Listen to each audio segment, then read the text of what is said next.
Government grant are transfers of resources to an entity in return for past or future compliance with certain conditions. They exclude assistance that cannot be valued in normal trade with governments. Government assistance is government action designed to provide an economic benefit to a specific entity.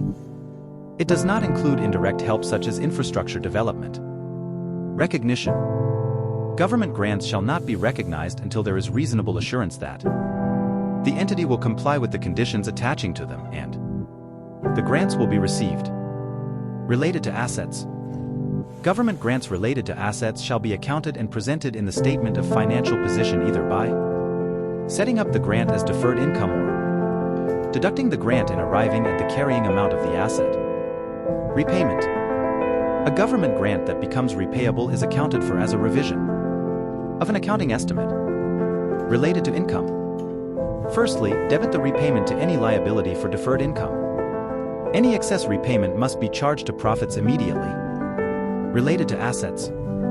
If deducted from costs, increase the cost of the asset with the repayment. This will also increase the amount of depreciation that should have been charged in the past. This amount of depreciation should be recognized and charged immediately.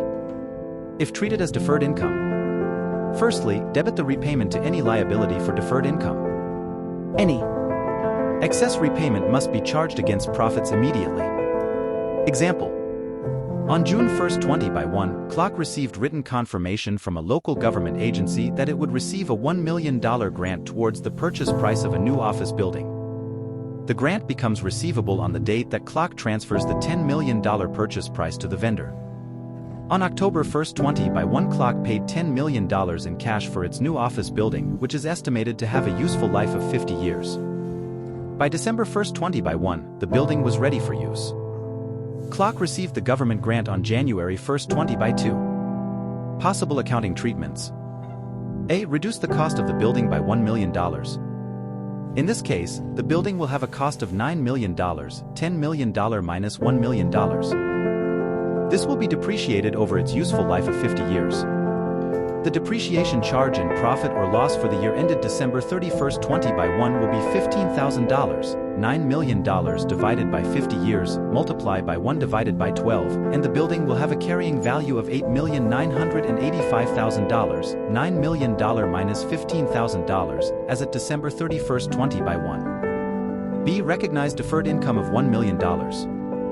The depreciation charge in profit or loss for the year ended December 31, 20 by 1 will be $16,667, $10 million divided by 50 years, multiplied by 1 divided by 12, and the building will have a carrying value of $9,983,333, $10 million minus $16,667, as at December 31, 20 by 1. The deferred income will be amortized to profit or loss over the building's useful economic life.